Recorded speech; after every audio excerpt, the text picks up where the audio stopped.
Dati wala to. Alas mo nga rin mo.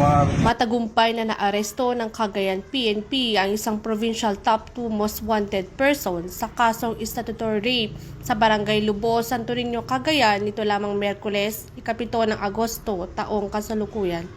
Ang naturang akusado ay kinilalang si alias Pepe, 31 taong gulang, binata, construction worker at residente ng nabanggit na barangay.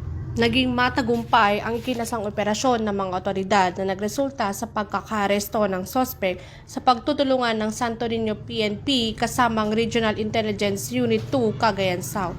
Nahaharap si Pepe sa dalawang kaso ng statutory rape kung saan walang piyansang nirekomenda para sa pansamantala nitong kalayaan.